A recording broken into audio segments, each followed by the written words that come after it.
Edwy Plenel, je voudrais aussi vous entendre sur Tariq Ramadan. Quand vous lisez ou quand vous écoutez le témoignage de ces femmes qui portent plainte pour viol contre Tariq Ramadan, la violence inouïe de leur récit. Quand vous lisez l'article de la Tribune de Genève qui partage le témoignage de jeunes filles alors mineures qui disent avoir été manipulées sexuellement et moralement par Tariq Ramadan, qui était donc leur prof de français au collège, comment vous réagissez? Comme vous tous. Et comme toute personne qui est solidaire du combat contre les violences faites aux femmes, je rappelle que c'est un combat permanent de Mediapart, y compris nous avons fait des révélations. Et donc, dans le cas de Tariq Ramadan, où ces témoignages, comme vous le dites, sont consistants, où il y a des plaintes et où la justice va enquêter, si les faits sont totalement établis par la justice, non seulement c'est très grave pour l'individu qu'est Tariq Ramadan, qui devra en rendre compte, ce sont des délits, voire des crimes, mais il y a une gravité plus forte encore. Et pour le dire tout net, qui ressemble au cas des prêtres pédophiles.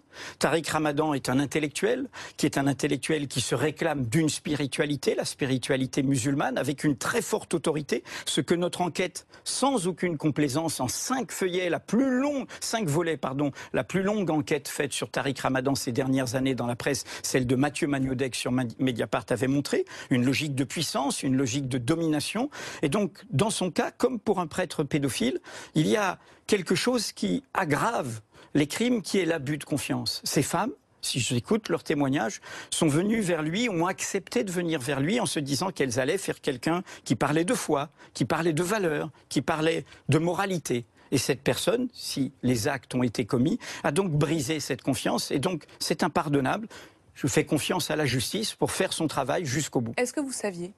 Personne d'entre nous à Mediapart ne savait, quand nous avons fait cette enquête très longue de Mathieu Magnodex, qui a beaucoup déplu à Tariq Ramadan, qui a Vous en aviez jamais entendu parler? Nous, en tout cas, à Mediapart, non. Et je suis très étonné, en tant qu'enquêteur, d'entendre des médias aujourd'hui dire « Ah, nous le savions depuis plusieurs années ». Désolé. Mais est-ce qu'il n'y avait pas des bruits qui circulaient? Moi, je ne connais pas les bruits. Et je voudrais vous rappeler un événement qui est important, parce que j'ai eu la même attitude au moment de Dominique Strauss-Kahn, où il y avait des gens qui faisaient l'intéressant sur les plateaux, et qui disaient « Ah oui, on le savait et tout ». Que Dominique Strauss-Kahn soit un libertin ou un séducteur, c'est son droit. C'est son droit. Non mais excusez-moi. Dans le cas de Dominique Strauss-Kahn, même si le procureur a arrêté, il y a eu un compromis financier. Et Madame Nafissatou Diallo a reçu pas mal d'argent. Donc je reviens, dans le cas de Dominique Strauss-Kahn, j'ai eu la même attitude de principe. Parce qu'il y a les fautes des individus, mais moi je ne vais pas chasser en meute. Et donc je dis juste ça. Pour Strauss-Kahn, j'ai dit, je me souviens, un confrère disait « Mais on le savait ». Je lui dis « Ah bon, vous le saviez, vous l'avez publié, vous l'avez vérifié, vous l'avez recoupé ?» Donc je vous le redis, dans notre cas à Mediapart. Et les autres qui disent qu'ils savaient, bonne question. Je dis, mais pourquoi n'ont-ils pas publié avant? Caroline Fourest, par exemple, a publié un livre dans lequel elle sous-entendait un certain nombre de choses, mais elle disait qu'elle n'avait pas le consentement des victimes pour dire les choses de façon plus précise. Écoutez, nous, quand on fait l'affaire Beaupin, je rappelle que l'affaire Beaupin, le parquet dit que les faits sont établis, même s'ils sont prescrits. J'ai mis une condition pour l'affaire Beaupin, pendant cette enquête qui a duré 1 an. Nous entendions des bruits. J'ai dit, moi, je ne veux pas un témoin. J'en veux 10. Nous sommes sortis avec 5 témoins on, 5 témoins prêts off, mais prêt à témoigner en cas de justice. Et comme il nous fait, hélas, un procès en s'entêtant face à la réalité des faits, ils seront là, ces témoins. Et donc, il faut, je redis, dans ces affaires-là, il ne faut pas louper son coup. Je dis ça parce que j'ai un traumatisme personnel. J'étais directeur de la rédaction du Monde à l'époque. Une plainte avec constitution de partie civile, et c'était un des combats pionniers, les premiers combats sur les harcèlements, les violences faites aux femmes, contre un universitaire très respecté. La plainte a été publiée dans Le Monde avec le nom de cet universitaire. Et je l'ai regretté. J'ai dit non, vous ne pouvez pas faire ça. C'est parole contre parole. Et du coup, il y a eu un non-lieu. L'universitaire a été profondément blessé. Et la victime aussi profondément blessée, parce qu'elle se sentait victime. Donc, notre travail est un travail d'enquête. En l'occurrence, il n'y avait pas que des journalistes qui disent qu'ils savaient. Quelqu'un comme Bernard Godard, qui était le monsieur Islam au ministère de l'Intérieur, dit mais je trouve ça stupéfiant. Excusez-moi, il est fonctionnaire. Excusez-moi, il est fonctionnaire. Article 40. Ouais. S'il a su ça, il devait le signaler.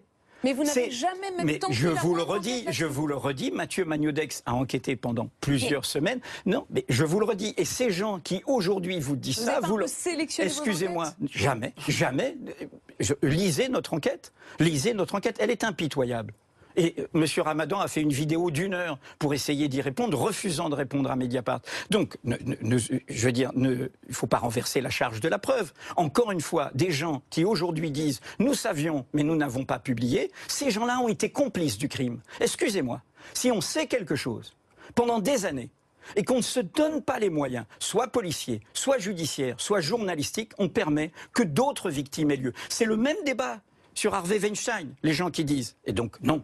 Mais pour publier, il faut le consentement des victimes. Si on n'a pas le consentement des victimes, on ne peut pas publier. Ça dépend. Je vous dis que dans le cas de M. Baupin, puisque quand même il y a d'autres affaires, hein, l'origine ne protège de rien. Hélas. Hein, voilà. Eh bien, nous avons eu 5 personnes qui ont accepté de témoigner on, et puis 5 autres ont accepté de témoigner sur la question off, politique. et on fait ce travail. Sur la question politique et des idées, puisque c'est sur ce terrain-là, étrangement, que Tariq Ramadan se défend. La seule réponse qu'il ait faite pour l'instant aux plaintes qui ont été déposées contre lui, c'est de dire qu'il s'agit, je le cite, d'une campagne de calomnie qui fédère assez limpidement mes ennemis de toujours.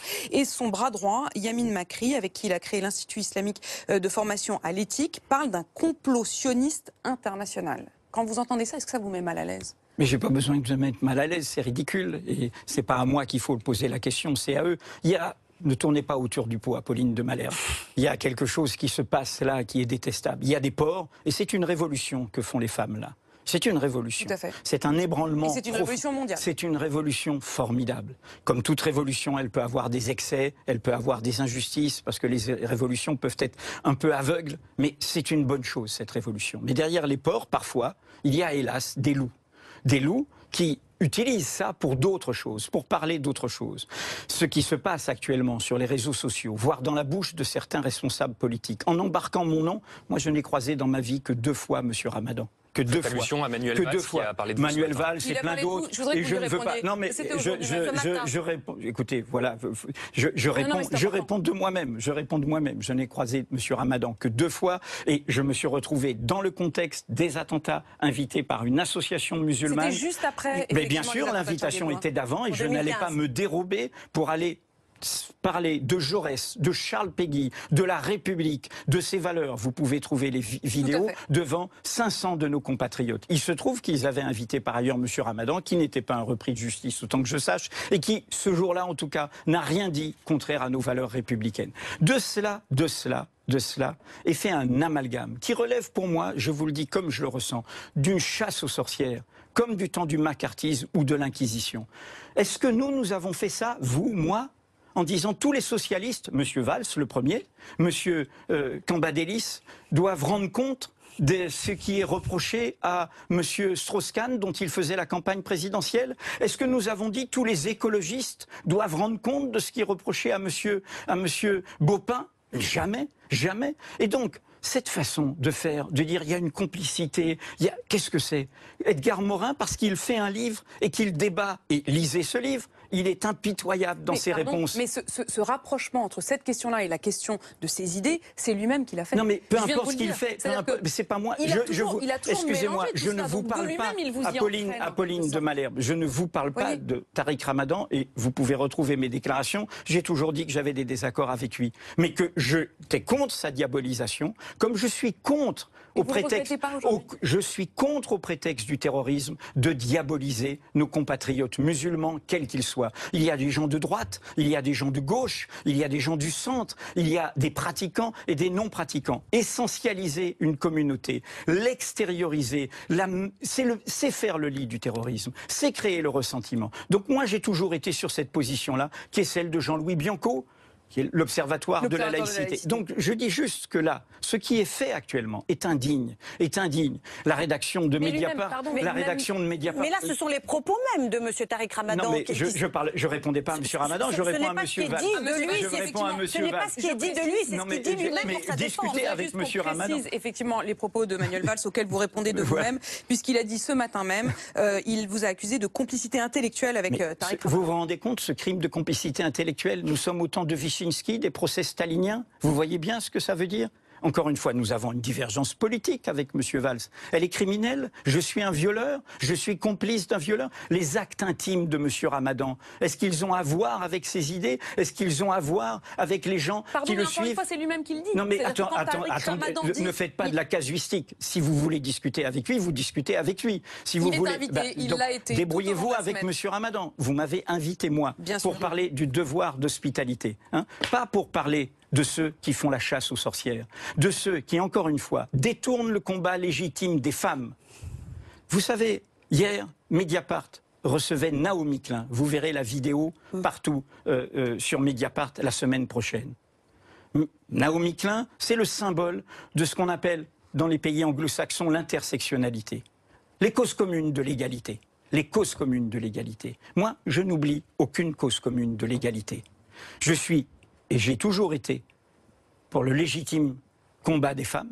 Je suis contre les discriminations liées à la religion, liées à l'origine, liées à la couleur de peau. Sur la question du voile, puisque c'est une des choses sur lesquelles Tariq Ramadan s'est exprimé. Poursuivez vos obsessions, volontiers. C'est important parce que, notamment, j'ai reçu cette semaine la première femme à avoir porté plainte contre Tariq Ramadan, et elle dit qu'il lui a dit soit tu es voilée, soit tu es violée. Voilà ce qu'elle raconte, elle. Oui, bien sûr. Après, mais écoutez, il y a dans toute religion, il y a à la liberté. Mais je vous l'ai déjà dit, dans une précédente émission. D'abord, vous devez poser la question à toutes les femmes qui portent le foulard. Il y a eu des enquêtes de sociologues qui vous montrent des motivations très différentes, très différentes. Et donc, mais si vous voulez me dire, si vous voulez, mais encore une fois, n'essentialisons pas. Est-ce que vous avez condamné tous les chrétiens à cause du fait qu'il y avait des prêtres pédophiles et qui parfois étaient les catholiques les plus conservateurs et les plus conservateurs, les plus rigoristes? Dans toute religion, il y a des sectaires. Dans toute religion, il y a des dogmatiques. Mais vous le savez aussi, il y en a aussi dans les religions sans Dieu. Il y en a aussi dans les idéologies qui prétendent défendre nos libertés et qui peuvent être aussi sans spiritualité, sans hauteur, sans générosité, sans hospitalité et sans solidarité. Et on poursuit justement cette discussion dans un instant et on parlera aussi de la fin d'état d'urgence, en tout cas officielle. À tout de suite.